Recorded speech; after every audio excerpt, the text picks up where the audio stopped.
نحمده ونستعينه ونستغفره ونؤمن به ونتوكل عليه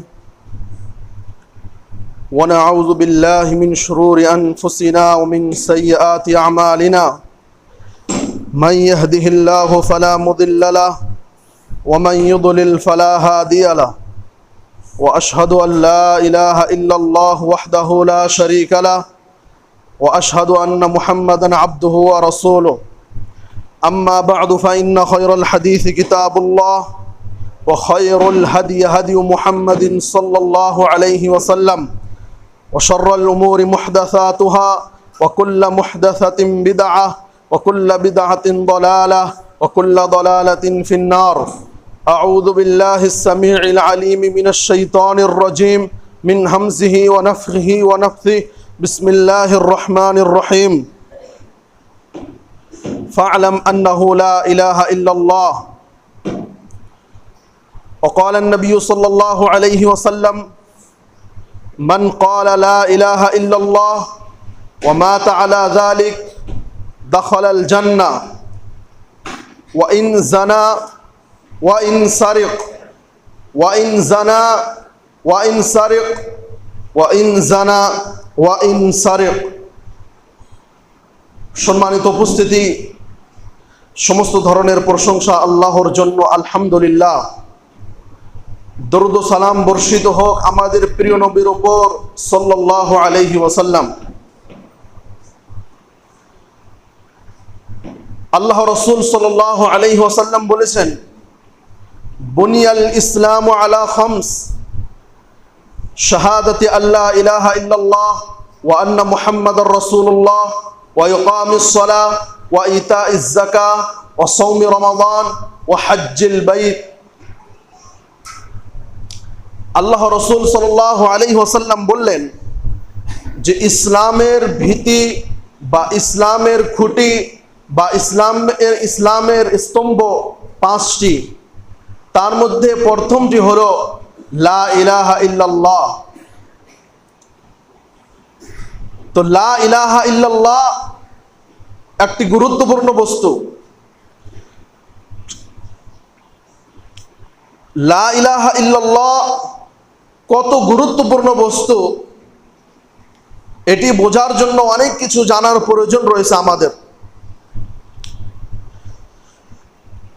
লা ইলাহা ইল্লাল্লাহ এটি এমন একটি বাক্য, যেই বাক্যটি মুসলমানের সারা জীবনে প্রত্যেকটি ক্ষেত্রে তার সাথে সম্পর্ক রয়েছে। মানুষের জন্ম থেকে নিয়ে মৃত্যু পর্যন্ত এই লা ইলাহা ইল্লাল্লাহর সম্পর্ক রয়েছে। মানুষের জন্ম থেকে নিয়ে মৃত্যু পর্যন্ত তার সম্পর্ক এই লা ইলাহা ইল্লাল্লাহর সাথে রয়েছে। আল্লাহ রাসূল সাল্লাল্লাহু আলাইহি ওয়াসাল্লাম বলেছেন যে তোমাদের কেউ যখন মৃত্যুবরণ করবে, তোমাদের কেউ যখন মৃত্যুর মুখে চলে আসবে, তখন তোমরা তাকে কি বলো? আল্লাহ রাসূল বলেছেন লাকিনু মাউতাকুম লা ইলাহা ইল্লাল্লাহ। তোমরা তোমাদের মৃত্যু ব্যক্তিদেরকে লা ইলাহা ইল্লাল্লাহ বলো। তোমরা তোমাদের মৃত্যু ব্যক্তিদেরকে লা ইলাহা ইল্লাল্লাহ বলো, কারণ তার যদি শেষ বাক্যটা লা ইলাহা ইল্লাল্লাহ হয়, তাহলে সে ব্যক্তি জান্নাতে চলে যাবে। এজন্য যখন মানুষের মৃত্যু নিকটবর্তী চলে আসবে, তখন সেই মৃত্যু ব্যক্তির নিকটবর্তী যারা থাকবে, দেখা যাচ্ছে যে তার জান যাওয়ার অবস্থায়, এখন তার প্রাণ চলে যাবে। এমন সময় যখন চলে আসবে, তখন তার আত্মীয় স্বজন, তার ওয়ারিসদের জন্য কর্তব্য হলো যে সেই মৃত্যু ব্যক্তির কানে বলবে লা ইলাহা ইল্লাল্লাহ। সেখানে কোরআন পড়বে না, সেখানে ইয়াসিন সূরা পড়বে না, সেখানে অন্য কিছু পড়বে না। আল্লাহ রাসূল বলেছেন সেখানে পড়তে হবে লা ইলাহা ইল্লাল্লাহ, তার কানের পাশে বলতে হবে লা ইলাহা ইল্লাল্লাহ।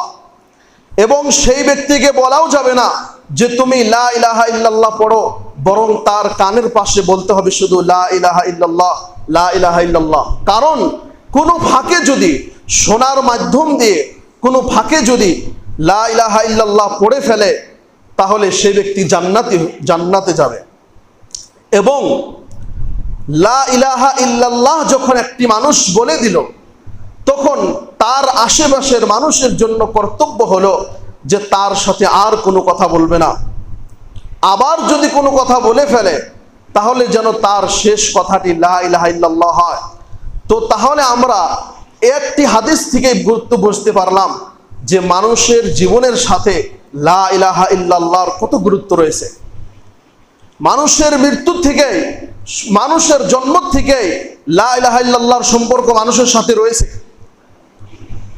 এখন আমি আপনি বলবো যে মানুষ যখন জন্মগ্রহণ করে তখন তো মানুষ লা ইলাহা ইল্লাল্লাহ বলে না। এটি আমি আপনি ভাবতে পারি যে মানুষ যখন জন্মগ্রহণ করে তখন সে লা ইলাহা ইল্লাল্লাহ বলে না। আল্লাহ রাসূল সাল্লাল্লাহু আলাইহি ওয়াসাল্লাম থেকে স্পষ্টভাবে হাদিস রয়েছে, কুল্লু মাউলুদিন ইউলাদু আলাল ফিতরা ফাআবাওয়াহু ইউহাফিদানিহি আও ইউনাসসিরানিহি আও ইউমাজ্জিসানিহি, যে প্রত্যেকটি শিশু ফিতরতের উপর, ইসলামের উপর জন্মগ্রহণ করে, সে যেই ধর্মেরই হোক না কেন, প্রত্যেকটি শিশু ইসলামের উপর জন্মগ্রহণ করে, তার বাবা মা তাকে ইহুদি বানিয়ে দেয়, নাসারা বানিয়ে দেয়, বা তার বাবা মা যেই ধর্মের অনুসারী সেই ধর্ম অবলম্বী বানিয়ে দেয় সেই শিশুটিকে। তো একজন শিশু যখন জন্মগ্রহণ করে তার ভিতরে শুরু থেকেই লা ইলাহা ইল্লাল্লাহ, আল্লাহ রাব্বুল আলামিন আগে থেকে এটি তার ভিতরে ফিট করে দেয় যে সেই শিশুটি লা ইলাহা ইল্লাল্লাহ নিয়ে জন্মগ্রহণ করবে। সম্মানিত উপস্থিতি, লা ইলাহা ইল্লাল্লাহ একটি গুরুত্বপূর্ণ বস্তু। এই লা ইলাহা ইল্লাল্লাহ ছাড়া কোনো মানুষ জান্নাতে প্রবেশ করতে পারবে না। কোনো মানুষের যদি লা ইলাহা ইল্লাল্লাহর মধ্যে ত্রুটি এসে যায় বা লা ইলাহা ইল্লাল্লাহ যদি কেটে যায়, সেই মানুষটি জান্নাতে কোশ্চিন কালেও প্রবেশ করতে পারবে না। সম্মানিত উপস্থিতি, একদা আবু যার গিফারি রাদিয়াল্লাহু তাআলা আনহু আল্লাহ রাসূল সাল্লাল্লাহু আলাইহি ওয়াসাল্লামের নিকটে আসলেন। দেখলেন আল্লাহ রাসূল সাল্লাল্লাহু আলাইহি ওয়াসাল্লাম শুয়ে আছেন।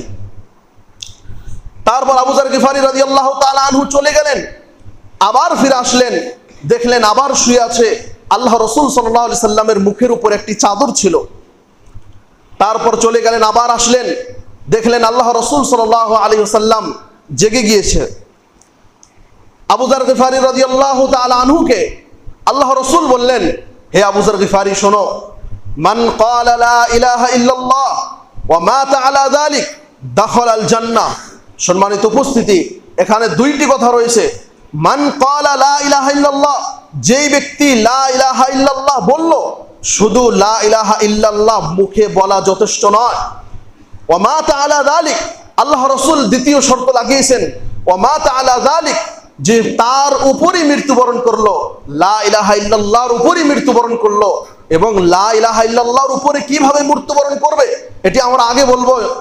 যে যেই ব্যক্তি লা ইলাহা ইল্লাল্লাহ বলল এবং লা ইলাহা ইল্লাল্লাহর উপরই মৃত্যুবরণ করলো, দাখালাল জান্নাহ, সেই ব্যক্তি জান্নাতে চলে গিয়েছে, মানে সে অবশ্যই অবশ্যই সেই ব্যক্তি জান্নাতে যাবে। আবু যার গিফারি রাদিয়াল্লাহু তাআলা আনহু জিজ্ঞেস করলেন, ওয়া ইন জানা ওয়া ইন সারাক, সেই ব্যক্তি যদি জিনা করে থাকে, সেই ব্যক্তি যদি চুরি করে থাকে, আল্লাহ রাসূল বললেন তাও জান্নাতে যাবে। আবু যার গিফারি আবার বললেন, ওয়া ইন জানা ওয়া ইন সারাক, সেই ব্যক্তি যদি জিনা করে থাকে, সেই ব্যক্তি যদি চুরি করে থাকে, আল্লাহ রাসূল বললেন তাও সে জান্নাতে যাবে। আবু যার গিফারি আবার বললেন, সেই ব্যক্তি যদি জিনা করে থাকে, সেই ব্যক্তি যদি চুরি করে থাকে, আল্লাহ রাসূল বললেন তাও জান্নাতে যাবে। তারপর আল্লাহ রাসূল সাল্লাল্লাহু আলাইহি সাল্লাম রাগান্বিত হয়ে বলতেছেন, তোমার নাক ধুলায় দূষিত হোক, আমি বলতেছি সেই ব্যক্তি জান্নাতে চলে যাবে, তোমার এখানে আপত্তি করার কিছু নেই। কিন্তু এর অর্থ এই নয় যে এই হাদিস থেকে জেনা করার প্রমাণ প্রমাণিত হচ্ছে, এটি নয়, কোশ্চিন কালেও নয়। অবিবাহিত পুরুষ নারী যদি জেনা করে তাকে 100 লাঠি পিটাতে হবে, এবং বিবাহ করার পরে যদি জেনা করে তাকে রজম করে দিতে হবে। সম্মানিত উপস্থিতি, এটি অন্য টপিক, জেনা একটি ভয়াবহ বিষয়, সেই দিকে আমরা যাচ্ছি না। আমরা বলছি লা ইলাহা ইল্লাল্লাহ একটি গুরুত্বপূর্ণ বস্তু। কোনো মানুষের যদি লা ইলাহা ইল্লাল্লাহ কেটে যায়, সে ব্যক্তি কোশ্চিন কালেও জান্নাতে যেতে পারবে না। সম্মানিত উপস্থিতি, লা ইলাহা ইল্লাল্লাহ গুরুত্ব সম্পর্কে আরো একটি হাদিস বলে তারপর আমরা এগিয়ে চলে যাব। কিয়ামতের দিন যখন কিয়ামত সংগঠিত হবে, তখন একজন মানুষকে আনা হবে। মানুষকে যখন আনা হবে, সেই মানুষটার প্রচুর গুনাহ থাকবে। দুনিয়ার ভিতরে সে অনেক গুনাহ করেছে, মদ খেয়েছে, ঘুষ খেয়েছে, অনেক কিছু করেছে। সেই মানুষটা অনেক গুনাহ করার পরে তারপর আল্লাহ রাব্বুল আলামিন সেই মানুষটাকে জিজ্ঞেস করবেন যে তুমি কি জান্নাতে যাওয়ার আশা রাখো? সেই ব্যক্তি বলবে যে না, আমার তো এত গুনাহ, এই গুনাহ নিয়ে আমি কিভাবে জান্নাতে যাব? সম্ভবই না, আমি জান্নাতে যেতে পারবো না। তারপর আল্লাহ রাব্বুল আলামিন তাকে বলবেন যে কিন্তু তোমার একটি বস্তু রয়েছে আমার কাছে, তারপর সেই ব্যক্তি জিজ্ঞেস করবেন সেটি কি বস্তু? তারপর আল্লাহ রাব্বুল আলামিন একটি কার্ড বাহির করবেন। তারপর মিজানের পাল্লায় যেদিন মানুষের নেকি সেই পাল্লায় মাপ করা হবে, এবং শুধু মানুষের নেকি মাপ করা হবে না, কিয়ামতের দিন মানুষের শরীরের ওজনও মাপ করা হবে সেদিন। তারপরে সেই মিজানের পাল্লায় এক পাল্লায় রাখা হবে সেই কার্ড, এবং দ্বিতীয় পাল্লায় রাখা হবে সেই মানুষের গুনাহ। যখন দুইটি বস্তু পাল্লায় চলে আসবে, এক পাল্লায় একটি ছোট্ট কার্ড এবং দ্বিতীয় পাল্লায় মানুষের সারা জীবনের গুনাহ, তখন সেই ব্যক্তি বলবে যে এই গুনার সামনে এই কার্ডের কি ওজন হতে পারে? তারপরে যখন মাপা হবে তখন দেখা যাবে যে তার গুনার চেয়ে সেই কার্ডটার ওজন বেশি হয়ে যাবে, সেই ছোট্ট কার্ডটির ওজন বেশি হয়ে যাবে তার গুনার চেয়ে, সেই কার্ডটির ওজন বেশি হয়ে যাবে। এবং আপনি জানেন যে সেই কার্ডটির মধ্যে কি লেখা থাকবে? সেই কার্ডটির মধ্যে লেখা থাকবে লা ইলাহা ইল্লাল্লাহ। সম্মানিত উপস্থিতি, যে ব্যক্তির দুনিয়ার ভিতরে লা ইলাহা ইল্লাল্লাহ কেটে গিয়েছে সেই ব্যক্তি কোশ্চিন কালেও জান্নাতে যেতে পারবে না। সম্মানিত উপস্থিতি, আসুন আমরা নিজের ভিতরে চেক করি যে লা ইলাহা ইল্লাল্লাহ শুধু আমরা মুখেই বলতেছি, বা লা ইলাহা ইল্লাল্লাহর যে গুরুত্বপূর্ণ অংশগুলো রয়েছে সেই অংশগুলো আমাদের ভিতরে আছে কিনা নাই এটি দেখার প্রয়োজন রয়েছে। সম্মানিত উপস্থিতি, আমরা সবাই জানি লা ইলাহা ইল্লাল্লাহ এটি জান্নাতের চাবি। লা ইলাহা ইল্লাল্লাহ জান্নাতের চাবি। এবং এ কথাও আমাদেরকে জেনে নিতে হবে যে প্রত্যেকটি চাবির কিছু দাঁত রয়েছে। একটি সাদা চাবি যখন আপনি তালায় ঢুকিয়ে খোলার চেষ্টা করব, সেই তালা কোশ্চিন কালেও খুলবে না, বরং সেই চাবিটার দাঁত থাকতে হবে। যদি সেই চাবিটার দাঁত না থাকে তাহলে সেই তালা দিয়ে চাবি দিয়ে তালা কোশ্চিন কালেও খুলবে না। তো তেমনি ভাবে লা ইলাহা ইল্লাল্লাহর 7-8টা আসল 7টি শর্ত রয়েছে। অনেকে 9টাও বলেছেন, অনেকে 8টাও বলেছেন। তো এই শর্তগুলো আমাদের ভিতরে থাকতে হবে। যদি এই শর্তগুলো একটি শর্ত যদি নষ্ট হয়ে যায় বা আমার ভিতর থেকে বাহির হয়ে যায় তাহলে বুঝতে হবে জান্নাতে যাওয়া কঠিন আছে। কারণ জান্নাতে সেই ব্যক্তি যেতে পারবে যে ব্যক্তির লা ইলাহা ইল্লাল্লাহ ঠিক থাকবে। একজন মানুষ সারা জীবনে গুনাহ করেছে, সে কোনোদিন সওয়াবের কাজ করেনি, কিন্তু সে মরণকালে যদি লা ইলাহা ইল্লাল্লাহ পড়ে সেই ব্যক্তিকে আল্লাহ রাব্বুল আলামিন জান্নাতে দিবে।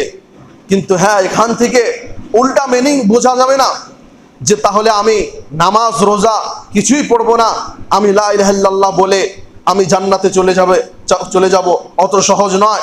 যে ব্যক্তি আল্লাহ রাব্বুল আলামিন সবাইকে লা ইলাহা ইল্লাল্লাহ মরণকালে আল্লাহ রাব্বুল আলামিন সবাইকে লা ইলাহা ইল্লাল্লাহ পড়ার তৌফিক দিবেন না, বরং তার পুরো জীবনটা ডিসাইড করবে মরণকালে যে সে সারা জীবনটা কিভাবে কাটিয়েছে।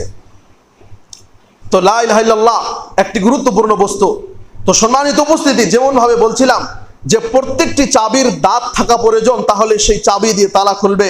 তো তেমনি ভাবে লা ইলাহা ইল্লাল্লাহর যে 7টি শর্ত রয়েছে, এই 7টি শর্ত হচ্ছে সেই চাবির দাঁতের তুল্য। এবং যখন এই চাবির মধ্যে দাঁত থাকবে তখন এই চাবি দিয়ে দরজা খুলবে। মানে লা ইলাহা ইল্লাল্লাহর ভিতরে যখন এই 7টি বস্তু পাওয়া যাবে তখনই এই লা ইলাহা ইল্লাল্লাহ কিয়ামতের দিন কাজে আসবে, বা এই লা ইলাহা ইল্লাল্লাহ দিয়ে আমি জান্নাতে যেতে পারবো। আল্লাহ রাব্বুল আলামিন কোরআনের ভিতরে বলেছেন ফা'লাম আন্নাহু লা ইলাহা ইল্লাল্লাহ। প্রত্যেকটি মানুষের সর্বপ্রথম ফরজ হচ্ছে জ্ঞান অর্জন করা। আল্লাহ রাব্বুল আলামিন সম্পর্কে জানা, নামাজ, রোজা, হজ, যাকাত, এর আগেও যেই বস্তুটি ফরজ সেটি হলো জ্ঞান অর্জন করা ইসলাম সম্পর্কে। নামাজ ফরজ হওয়ার আগেও আপনার উপর আমার উপর এটা ফরজ যে নামাজ কিভাবে পড়তে হয়। ওযু ফরজ হওয়ার আগে এটি ফরজ যে ওযু কিভাবে করতে হয়। হজ করার আগে এটি ফরজ যে হজ কিভাবে করতে হয় এটি জানা ফরজ। সম্মানিত উপস্থিতি, লা ইলাহা ইল্লাল্লাহর শর্তর মধ্যে প্রথম শর্ত হচ্ছে আল ইলম, মানে জ্ঞান। আপনি আমি যে লা ইলাহা ইল্লাল্লাহ পড়তেছি, এটি শুধু মুখে পড়তেছি বা এর অর্থ আমরা মিনিং জানতেছি, এই জিনিসটি চিন্তা করার প্রয়োজন রয়েছে যে লা ইলাহা ইল্লাল্লাহর পূর্ণ মিনিংটা, পূর্ণ অর্থটা আমাদেরকে জেনে নিতে হবে। এবং লা ইলাহা ইল্লাল্লাহর অর্থ যে আল্লাহ ছাড়া কোনো মাবুদ নাই, এটি ভুল ব্যাখ্যা, এটি ভুল ব্যাখ্যা বা এটি ভুল ট্রান্সলেট, ভুল তর্জমা। লা ইলাহা ইল্লাল্লাহ, আল্লাহ ছাড়া কোনো মাবুদ নাই, এটি ভুল তর্জমা। শুদ্ধ তর্জমা হচ্ছে লা ইলাহা ইল্লাল্লাহ মানে আল্লাহ রাব্বুল আলামিন ছাড়া সত্য কোনো মাবুদ নাই। একজন মানুষ একটি গাছকে পূজা করতেছে, সেই গাছটিও মাবুদ। তো পৃথিবীর ভিতরে কোটি কোটি লাখো লাখো মাবুদ রয়েছে, কিন্তু সত্য মাবুদ, একমাত্র মাবুদ যার ইবাদত করা হয় তিনি হলেন আল্লাহ, আল্লাহ রাব্বুল আলামিন। তো তিনি প্রকৃত মাবুদ, সত্য মাবুদ। এই সত্য মাবুদ ছাড়া পৃথিবীর ভিতরে, আলামিনের ভিতরে সত্য মাবুদ ছাড়া আর কোনো মাবুদ নেই। এটির জ্ঞান বা লা ইলাহা ইল্লাল্লাহর মিনিং বা লা ইলাহা ইল্লাল্লাহর অর্থ আমাদের মাথায় ঢুকে রাখতে হবে। এর দলিল আল্লাহ রাব্বুল আলামিন কোরআনের ভিতরে বলেছেন, ফাআলাম আন্নাহু লা ইলাহা ইল্লাল্লাহ, তোমরা জানো। এখানে আল্লাহ রাব্বুল আলামিন আদেশ করতেছেন প্রত্যেকটি মানুষকে যে তোমরা জানো যে লা ইলাহা ইল্লাল্লাহ মানে তোমরা আল্লাহ রাব্বুল আলামিন সম্পর্কে জানো যে আল্লাহ কে, আল্লাহ কিভাবে দেশ দুনিয়া পরিচালনা করে, আল্লাহ কিভাবে রিজিক দেন, এই বস্তুটি জানার প্রয়োজন রয়েছে। সম্মানিত উপস্থিতি, মক্কার কাফের মুশরিকগণ তারা আল্লাহ রাব্বুল আলামিনকে বিশ্বাস করত যে আল্লাহ রাব্বুল আলামিন বৃষ্টি বর্ষণ করেন, আল্লাহ রাব্বুল আলামিন রুজি দেন, বিপদ আপদে পড়লে আল্লাহ রাব্বুল আলামিনই সাহায্য করবে। তাদের বিশ্বাস এটি ভালো ছিল। এবং আজকের যুগের মুশরিকদের থেকে আল্লাহ রাসূল সাল্লাল্লাহু আলাইহি সাল্লামের যুগের মুশরিকরা ভালো ছিল। বা অন্যভাবে আমরা এই কথাটি এইভাবে বলতে পারবো যে আল্লাহ রাসূল সাল্লাল্লাহু আলাইহি সাল্লামের যুগের মুশরিকদের থেকে এই যুগের মুশরিকরা আরো অনেক বেশি জঘন্য। কারণ কি? কারণ হচ্ছে এই যুগে অনেক মানুষ আছে যখন কঠিন বিপদে পড়ে যাবে তখন সে আল্লাহকে ডাকবে না, তখন সে কোনো বাবাকে বা কোনো যে যাকে মানে সে তাকে ডাকবে।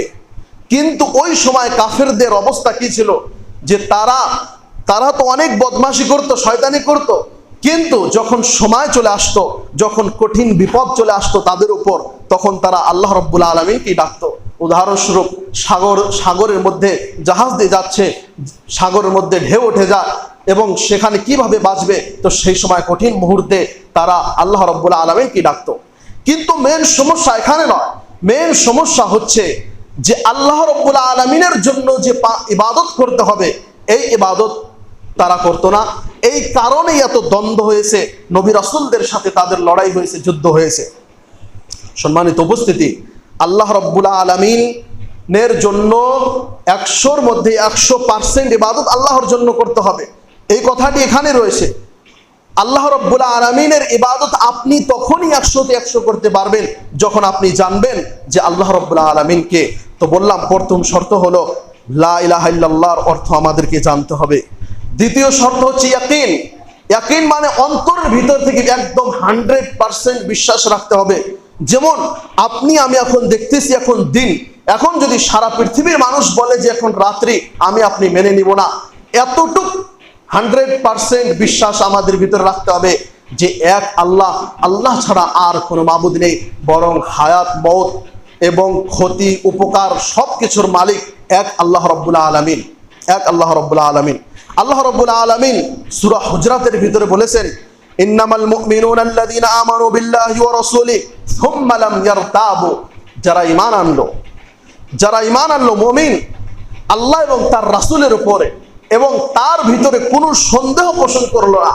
সম্মানিত উপস্থিতি, আপনার ভিতরে যদি কোনো ডাউট থাকে ইসলাম সম্পর্কে বা আল্লাহ সম্পর্কে কোনো যদি বিন্দু মাত্র যদি ডাউট থাকে তাহলে আপনার জান্নাতে যাওয়া কঠিন হয়ে যাবে, আপনি জান্নাতে যেতে পারবেন না। 100% আপনার ইয়াকিন রাখতে হবে, 100% বিশ্বাস রাখতে হবে। যেমন ভাবে আমি আপনি চক্ষু দিয়ে দেখতেছি এখন দিন, 100% বিশ্বাস। এই রকম বরং এর থেকেও বেশি বিশ্বাস রাখতে হবে যে আল্লাহ রাব্বুল আলামিন এক, এবং তার ইবাদত করতে হবে, তার সাথে বিন্দু মাত্র কারো শরীক করা যাবে না।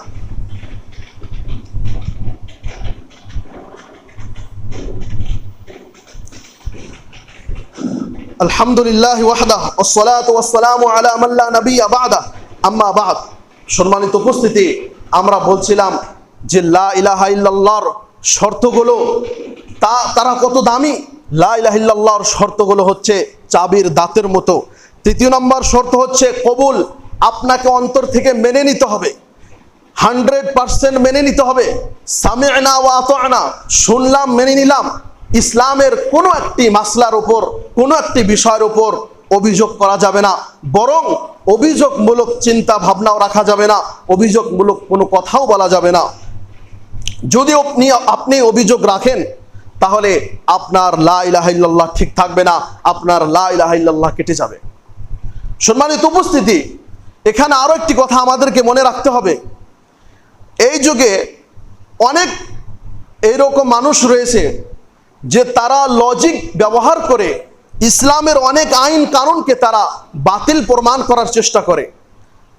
ইসলামের অনেক আইন কানুন, অনেক নিয়ম নীতিগুলোকে তারা লজিক ব্যবহার করে, মানে ব্রেন ব্যবহার করে তারা তাদেরকে সেই ইসলামের নিয়ম নীতিগুলোকে বাতিল প্রমাণ করার চেষ্টা করে। আসলে ইসলামের ভিতরে লজিক কতটুক, এই বস্তুটি আমাদেরকে জানতে হবে যে আল্লাহ রাব্বুল আলামিন ইসলাম ধর্মটা এমনভাবে মানিয়েছে যে প্রত্যেকটি মানুষ বুঝতে পারবে, একটি মানুষ জ্ঞান বুদ্ধিওয়ালা মানুষ বুঝতে পারবে যে আমাকে এইভাবে কাজ করতে হবে।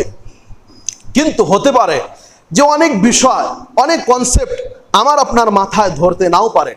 তাহলে এর অর্থ এই নয় যে যেই বস্তুটি আমি আপনি বুঝতে পারতেছি না সেই বস্তুকে আমি ক্যান্সেল করে দেব, রিজেক্ট করে দেব, এর অর্থ এই নয়। বরং সেটিও আমাদেরকে মেনে নিতে হবে, সেটিও আমাদেরকে মেনে নিতে হবে যদিও আমরা সেই বস্তুটি আমরা না বুঝতে পারি। চতুর্থ নম্বর শর্ত হচ্ছে ইনকিয়াদ। ইনকিয়াদ মানে আত্মসমর্পণ করে দেওয়া, সারেন্ডার। মানে আমি আল্লাহর জন্যই সব কিছু করব, আল্লাহর জন্যই বন্ধুত্ব, আল্লাহর জন্যই কারো সাথে শত্রুতামি, প্রত্যেকটি বস্তু আল্লাহর জন্যই হতে হবে। মানে এখান থেকে চতুর্থ নম্বর শর্ত থেকে আমাদেরকে বুঝতে হবে যে পুরো মাইন্ডসেটটা, পুরো মানসিকতাটা ইসলামিক মাইন্ডসেট বানাতে হবে, পুরো মানসিকতাটা ইসলামিক মানসিকতা বানাতে হবে। আপনি অনেক মানুষ দেখবেন পৃথিবীর ভিতরে যে তারা কার কার গোলাম হয়ে রয়েছে। কেউ নারীর গোলাম হয়ে রয়েছে, কেউ টাকার গোলাম হয়ে রয়েছে। তো এই ধরনের যারা গোলাম হয়ে থাকবে তারা প্রকৃতভাবে আল্লাহ রাব্বুল আলামিনের গোলাম হতে পারবে না। যারা প্রকৃতভাবে আল্লাহ রাব্বুল আলামিনের গোলাম হবে তারা এই ধরনের পুঁজিবাদীর পিছনে কখনো 100% গোলাম হবে না তারা। পঞ্চম নাম্বার শর্ত হচ্ছে সিদক, মানে সত্যবাদী। আপনি আমি শুধু মুখে লা ইলাহা ইল্লাল্লাহ বলবো এবং সেই বস্তুটি আমি আপনি বাস্তবায়ন করব না, এটি কখনো চলবে না। বরং আমি আপনি যখনই কথা বলবো তখনই যেন আমরা সত্য কথা বলি এবং সত্য অন্তর দিয়ে যেন আমরা এটি বিশ্বাস করতে পারি 100% এই লা ইলাহা ইল্লাল্লাহ বা আল্লাহ সম্পর্কে যত ধারণা রয়েছে এই সমস্ত বস্তু যেন আমরা ধারণা করতে পারি। সম্মানিত উপস্থিতি, আল্লাহ রাসূল সাল্লাল্লাহু আলাইহি সাল্লামের যুগের যে সাহাবায়ে কেরামগণ ছিলেন তারা কেমন ছিলেন যে তাদেরকে দেখে মানুষ ইসলামের ভিতরে প্রবেশ করত, আর আজকে আমাদেরকে দেখে মানুষ ইসলাম থেকে দূরে সরে যায়। তাহলে একটু ভাবতে হবে যে কোনো না কোনো জায়গায় ফল্ট রয়েছে, কিছু ভুল ত্রুটি রয়েছে। তো সত্যবাদী হয়ে থাকতে হবে যে মুখে এক কথা বলবেন আর অন্তরের ভিতরে এক কথা লুকিয়ে রাখবেন, এটি হচ্ছে মুনাফিকদের বৈশিষ্ট্য। আল্লাহ রাসূল সাল্লাল্লাহু আলাইহি সাল্লাম বলেছেন আয়াতুল মুনাফিকি সালাসা, মুনাফিকদের বৈশিষ্ট্য তিনটি। ইদা হাদ্দাসা কাযাবা, যখন তারা কথা বলে তারা মিথ্যা কথা বলে। ওয়াইদা ওয়াদা আখলাফা, যখন তারা প্রতিশ্রুতি গ্রহণ করে, মানে যখন তারা ওয়াদা করে, অঙ্গীকার করে, সেই অঙ্গীকার ভঙ্গ করে। ওয়াইদা তুমিনা খানা, যখন তার কাছে কোনো আমানত রাখা হয় সেই আমানতের মধ্যে খেয়ানত করে ফেলে। এবং আল্লাহ রাসূল সাল্লাল্লাহু আলাইহি সাল্লাম এই কথা বলার পরে এটাও বলেছেন যে মুনাফিকদের স্থান জাহান্নামের মধ্যে সব থেকে নিচু স্থানে হবে। এবং এই যে তিনটি গুণের কথা আল্লাহ রাসূল বললেন, যে কথায় মিথ্যা বলা, ওয়াদা খিলাফি করা এবং আমানত রাখলে আমানতের খেয়ানত করা, এই বস্তু আজকে মুসলিম সমাজের ভিতরে প্রায় মানুষের সাথে এই তিনটি বস্তু জড়িত। সুতরাং আমাদের জন্য চেষ্টা করতে হবে, আমাদের জন্য কর্তব্য যে আমরা এই তিনটি বৈশিষ্ট্য থেকে আমরা দূরে সরে যাব। আল্লাহ রাসূল সাল্লাল্লাহু আলাইহি সাল্লামের যুগেও মুনাফিক ছিলেন, আল্লাহ রাসূল সাল্লাল্লাহু আলাইহি সাল্লামের যুগেও মুনাফিক ছিলেন। তারা আল্লাহ রাসূল সাল্লাল্লাহু আলাইহি সাল্লামের সাথে এসে নামাজ পড়তেন মসজিদে নববীতে, এবং সাহাবায়ে কেরাম বিশেষ করে ওমর রাদিয়াল্লাহু তাআলা আনহু বলতেন যে আল্লাহ রাসূল আপনি একবার আমাদেরকে অনুমতি দিন, আমরা এই মুনাফিকদেরকে শেষ করে দেব। আল্লাহ রাসূল সাল্লাল্লাহু আলাইহি সাল্লাম তাদেরকে অনুমতি দেননি। আল্লাহ রাব্বুল আলামিন কোরআনের ভিতরে স্পষ্টভাবে বলেছেন যে মুনাফিকরা মিথ্যাবাদী, যদিও তারা তাদের মুখ দিয়ে তারা সত্যবাদী হিসাবে তারা বলার চেষ্টা করে যে তারা মিথ্যাবাদী, কিন্তু আসলে মুনাফিকরা হচ্ছে মিথ্যাবাদী। নাম্বার 6 নাম্বার শর্ত হচ্ছে ইখলাস, একদম শুধুমাত্র এক আল্লাহর ইবাদত, শুধুমাত্র এক আল্লাহর ইবাদত, এখানে বিন্দুমাত্র কাউকে শরীক করা যাবে না, এই মানসিকতা নিয়ে ইবাদত করতে হবে। উদাহরণস্বরূপ, আপনার স্ত্রী, আপনি কামাই করেন, আপনার স্ত্রীর ভরণ পোষণের দায়িত্ব আপনার, আপনি তার দায়িত্ব বহন করেন। এখন যদি আপনার স্ত্রী বলে যে আমি আপনার সাথে দুদিন আপনার সাথে থাকবো বা দুদিন অন্য পুরুষের সাথে থাকবো, এটিকে আপনি কখনো সহ্য করতে পারবেন? কশ্চিনকালেও, যার জ্ঞান বুদ্ধি আছে সে কশ্চিনকালেও সহ্য করতে পারবে না। তো তেমনি ভাবে ইবাদতের মধ্যে বিন্দু মাত্র আল্লাহ রাব্বুল আলামিনের সাথে শরীক করা যাবে না, বরং খালিস একদম পিওর ভাবে আল্লাহ রাব্বুল আলামিনের ইবাদত করতে হবে, তাহলেই সেই ইবাদতটি আল্লাহ রাব্বুল আলামিনের দরবারে কবুল হবে। নাম্বার 7 হচ্ছে মাহাব্বা, আল্লাহ রাব্বুল আলামিনের সাথে মহাব্বত রাখতে হবে সব থেকে বেশি। আরো একটি কথা এখানে, যে আপনি সব থেকে বেশি মহাব্বত রাখবেন আল্লাহ রাসূল সাল্লাল্লাহু আলাইহি সাল্লামের সাথে, বরং আপনার সন্তান, আপনার পিতামাতা, তাদের চেয়েও আপনার বেশি মহাব্বত পাওয়ার যোগ্য আল্লাহ রাসূল সাল্লাল্লাহু আলাইহি সাল্লাম। আল্লাহ রাসূল সাল্লাল্লাহু আলাইহি সাল্লামের থেকে বেশি মহাব্বত পাওয়ার যোগ্য হচ্ছেন আল্লাহ রাব্বুল আলামিন।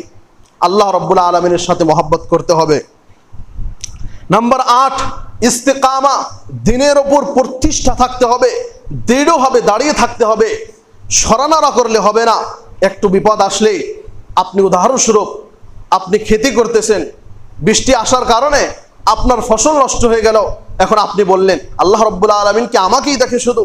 তো এই ধরনের কথা বললে মানুষের ইসলাম নিয়ে সমস্যা হয়ে যায়, টানাটানি বেঁধে যায় যে সে মানুষটা ইসলামে থাকতে পারছে না। নাই তো সম্মানিত উপস্থিতি, আমি আপনি যখনই মুখ ব্যবহার করব, তখনই একটু চিন্তা ভাবনা করে ব্যবহার করব যে যে বিষয়টা আমি বলতেছি এই বিষয়টির কারণে আমাকে যেন আল্লাহ রাব্বুল আলামিন পাকড়াও না করে, এটি আমাদেরকে চিন্তা করতে হবে। তো কখনো অভিযোগমূলক কথা ইসলামের ভিতরে বলা যাবে না। যখনই মানুষ অভিযোগমূলক কথা ইসলামের ভিতরে বলবে, তখনই মানুষ ইসলামের মধ্যে থাকতে পারবে না, বরং তার লা ইলাহা ইল্লাল্লাহ কেটে যাবে। ইস্তেকামা, যারা দিনের উপরে দৃঢ় থাকবে, মানে শুধু রোজার মাসে নামাজ পড়লো আর রোজার পরে সব শেষ, দাড়িও ছোট, মসজিদের সাথে সম্পর্ক ছিন্ন, এই ধরনের নামাজি, আসলে এই ধরনের মানুষ ইস্তেকামাতের উপর নাই, বা তারা দিনের উপর প্রতিষ্ঠা নাই। আজকে যেমন 5 ওয়াক্ত নামাজ আদায় করতেছে, রমজান মাসেও সেইভাবে নামাজ আদায় করবে এবং মরা পর্যন্ত সেইভাবে নামাজ আদায় করবে। তো এটি হচ্ছে ইবাদত। এইভাবে আল্লাহ রাব্বুল আলামিনকে ইবাদত করলে আল্লাহ রাব্বুল আলামিন জান্নাত দিবে, কারণ জান্নাত তো অত সহজ বিষয় না যে এমনি দুনিয়ার ভিতরে যেভাবে ইচ্ছা সেইভাবে জীবনযাপন করব আর আল্লাহ রাব্বুল আলামিন জান্নাত দিয়ে দিবে। তারপর 9 নম্বর শর্ত হচ্ছে আল কুফরু বিত তাগুত, সমস্ত বাতিল আল্লাহ রাব্বুল আলামিনকে বাদ দিয়ে যত বস্তুর ইবাদত করা হয় পৃথিবীতে, চাহে সেটি মাজার হোক, কবর হোক, গাছ হোক, নদী হোক, পাথর হোক, পর্বত হোক, যে কোনো বস্তুর ইবাদত করা হোক, ওই সমস্ত বস্তুকে অস্বীকার করতে হবে। মানে এইভাবে ভাবতে হবে যে ইবাদত পাওয়ার হক একমাত্র শুধু আল্লাহ রাব্বুল আলামিন রাখে, ইবাদত পাওয়ার হক একমাত্র শুধু আল্লাহ রাব্বুল আলামিন রাখে। যখনই ইবাদত অন্যের জন্য হয়ে গেল তখনই আর লা ইলাহা ইল্লাল্লাহ ঠিক থাকবে না। সম্মানিত উপস্থিতি, একজন মানুষ লা ইলাহা ইল্লাল্লাহ বলতেছে, হু হু জিকিরও করতেছে, আবার মাজারেও যাচ্ছে, আবার মাজারে গিয়ে দান সদকাও করতেছে, সিজদাও করতেছে, তাহলে সেই মানুষটার লা ইলাহা ইল্লাল্লাহ 5 পয়সার কাম দেবে না। সম্মানিত উপস্থিতি, এই কথার উদ্দেশ্য এই যে এই 7টি শর্ত বা 8টি শর্ত আমার আপনার চিন্তার প্রয়োজন রয়েছে যে আমার ভিতরে আপনার ভিতরে এই শর্তগুলো আছে না নাই। যদি না থাকে তাহলে এই শর্তগুলো ভিতরে বানানোর চেষ্টা করতে হবে। আল্লাহ রাব্বুল আলামিন যেন তৌফিক দেয়। এবং আজকে মুসলিম সমাজগুলোর একটি বড় সমস্যা হচ্ছে মুসলিম যুবকরা নামাজ থেকে অনেক গাফলাত। এর বিষয় খুতবা দেওয়া হয়েছে, এর বিষয়ে অনেক কথা বলা হয়েছে। আল্লাহ রাব্বুল আলামিন বলেছেন, যখন জাহান্নামীদেরকে জিজ্ঞেস করবেন যে মা সালাকাকুম ফি সাকার, তোমরা কেন জাহান্নামে এসেছো, তখন জাহান্নামীদের একটি উত্তর থাকবে, লাম নাকু মিনাল মুসাল্লিন, আমরা নামাজ পড়তাম না। নামাজ না পড়লে একজন মানুষ পশ্চিমকালেও মুসলিম থাকতে পারে না, সে কাফির হয়ে যায়। একজন মানুষ নামাজ ছেড়ে দিয়ে পশ্চিমকালেও সে মুসলমান থাকতে পারে না। একজন মানুষ নামাজ ছেড়ে দেবে আবার সে মুসলমান, এটির ধারণা পশ্চিমকালেও হতে পারে না। বিখ্যাত তাবি আব্দুল্লাহ বিন শাকিক তিনি স্পষ্টভাবে বলেছেন যে সাহাবায়ে কেরামদের মধ্যে কোনো বিষয়কে ছেড়ে দেওয়া তারা কুফরি মনে করতেন না, শুধু নামাজ ব্যতিরেকে যারা নামাজ ছেড়ে দিতেন তাদেরকে তারা কাফের মনে করতেন। আপনি একটু চিন্তা করেন যে আল্লাহ রসুল সাল্লাল্লাহু আলাইহি সাল্লামের যুগে যারা মুনাফিক, যারা নিকৃষ্ট মানের লোক, তারাও মসজিদ নববীতে এসে আল্লাহ রসুল সাল্লাল্লাহু আলাইহি সাল্লামের সাথে নামাজ আদায় করতেন। তাহলে ওই যুগের কাফেররাও নামাজ আদায় করতেন। তাহলে আমাকে আপনাকে ভাবতে হবে যে আমরা মুসলমানের ঘরে জন্মগ্রহণ করে আমরা নামাজ পড়তেছি না। সম্মানিত উপস্থিতি, আজকে যাদেরকে নামাজের জন্য ডাকা হচ্ছে তারা নামাজে আসতেছে না, তাদের জন্য আল্লাহ রাব্বুল আলামিন কঠিন হুঁশিয়ারি রেখেছেন। কিয়ামতের দিন যখন তাদেরকে সিজদার জন্য ডাকা হবে, এটি কোরআনের আয়াতের ব্যাখ্যা বলতেছি।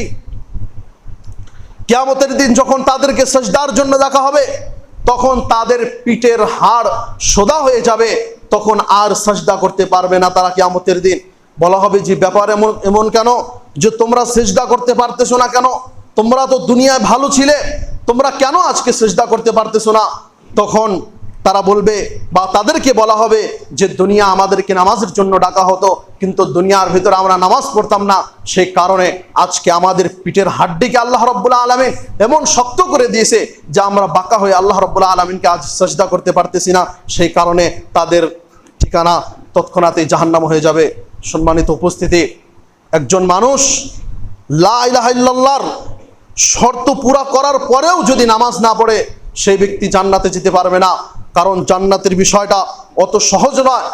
নামাজ, এই লা ইলাহা ইল্লাল্লাহর পরের বিষয়টি হচ্ছে নামাজ। লা ইলাহা ইল্লাল্লাহর পরের বিষয়টি হচ্ছে নামাজ। আজকে যে গার্জিয়ান, যে পিতামাতাগুলো নিজের সন্তানদেরকে নামাজের আদেশ করতেছে না, শুধুমাত্র 2-1 টাকা উপার্জনের মাধ্যম দিয়ে যে সন্তান আজকে তো মানুষের মাইন্ডসেট এমন হয়ে গিয়েছে না যে মানুষ পুঁজিবাদী মানুষের ভিতরে ঢুকতে ঢুকতে এই পর্যায়ে এসে গিয়েছে যে আপনার সন্তান, আমার সন্তান 2-1টি টাকা উপার্জন করে দিল, তার সমস্ত গুনাহ মাফ। সে যদি একটি বড় ঘটনাও করে ফেলে তার কোনো সমস্যা নেই, কারণ সে তো টাকা পয়সা উপার্জন করে দিতেছে। এটি আজকে মানুষের মানসিকতা হয়ে গিয়েছে। তো সম্মানিত উপস্থিতি, আপনি একটু চিন্তা করেন, আজকে প্রত্যেকটি মানুষের উপর কোনো না কোনো বড় ধরনের মুসিবত আসতেছে, সে ভিতর থেকে জ্বলে ছারখার হয়ে যাচ্ছে, সে নিজের অন্তর কথা মানুষকে প্রকাশ করতে পারতেছে না। কারণ কোন বিপদের মাধ্যম দিয়ে, কোন বস্তুটি ছাড়ার কারণে আল্লাহ রাব্বুল আলামিন তাকে শাস্তি দিবে সে মানুষটি সে নিজেও টের পাচ্ছে না। সম্মানিত উপস্থিতি, আপনার উপর যখন কোনো মুসিবত আসবে তখন ফেরার প্রয়োজন রয়েছে আল্লাহর দিকে। তখন ভাবতে হবে যে আমার কোনো বড় গুনাহ রয়েছে, এই গুনার ক্ষমা চাইতে হবে। আমার কোন কারণে আল্লাহ রাব্বুল আলামিন আমাকে শাস্তি দিচ্ছে, আমি একটু আরো পরহেজগার হওয়ার চেষ্টা করি, আমি একটু আল্লাহ ভীরু হওয়ার চেষ্টা করি, আরো একটি আল্লাহওয়ালার হওয়ার চেষ্টা করি। তো সম্মানিত উপস্থিতি, নামাজ একটি গুরুত্বপূর্ণ বস্তু। একজন মানুষ নামাজ ছেড়ে দিয়ে কখনো মুসলমান থাকতে পারে না। আল্লাহ রাসূল সাল্লাল্লাহু আলাইহি সাল্লামের স্পষ্ট হাদিস, বাইনার রাজুলি ওয়া বাইনাল কুফরি ওয়াশ শিরকি তারকুস সালাহ, যে একজন মুসলিম, একজন মুমিন, একজন মুসলিম এবং কাফেরদের মাঝে পার্থক্যকারী হচ্ছে নামাজ। আজকে যে গার্জিয়ানরা নিজের সন্তানদেরকে নামাজের জন্য বলতেছে না, কিয়ামতের দিন যখন এই সন্তানরা তাদেরকে জিজ্ঞেস করে ফেলবে যে তারা আমার পিতামাতারা আমাদেরকে দুনিয়ার ভিতরে নামাজের জন্য বলেনি, সেদিন পিতামাতার মুখে আর কোনো উত্তর থাকবে না। সেদিন পিতামাতাকে বাধ্য হয়ে শাস্তি গ্রহণ করতে হবে। এবং সম্মানিত উপস্থিতি, আমরা স্পষ্টভাবে জানি যে 7 বছর বয়সে নামাজের জন্য আদেশ করতে বলা হয়েছে। 7 বছর বয়সে নামাজ ফরজ হয় না, এই মাসলাটি আমাদের মাথায় রাখতে হবে। 7 বছর বয়সে সন্তানের উপর নামাজ ফরজ হয় না, কিন্তু তারপরেও আল্লাহ রাসূল সাল্লাল্লাহু আলাইহি সাল্লামের স্পষ্ট হাদিস যে সন্তানদেরকে তার অভিভাবকরা নামাজের জন্য আদেশ করবে, মসজিদে আসবে, কারণ 7 বছর বয়স থেকেই যেন তার প্র্যাকটিস হয়ে যায়, সে যেন নামাজের গুরুত্বটা যেন তার অন্তরের ভিতরে বসে যেতে পারে। সম্মানিত উপস্থিতি, আসুন একটু আল্লাহওয়ালা হওয়ার চেষ্টা করি, আল্লাহ রাব্বুল আলামিনের জিকির করি, নামাজকে পড়ার চেষ্টা করি। আল্লাহ রাব্বুল আলামিন যেন আমাদেরকে তৌফিক দান করেন, আমিন। আল্লাহ রাব্বুল আলামিন যেন আমাদের গুনাহগুলোকে ক্ষমা করে দেয়, আমিন। হে আল্লাহ, আমরা গুনাহগার, অনেক গুনাহ করি, আমরা গুনাহ করতে ভালোবাসি, তুমি ক্ষমা করতে পছন্দ করো, তুমি আমাদের গুনাহগুলোকে ক্ষমা করে দাও, আমিন। এবং দুনিয়া আমাদের অবস্থাকে তুমি ঠিক করে দাও, আমিন।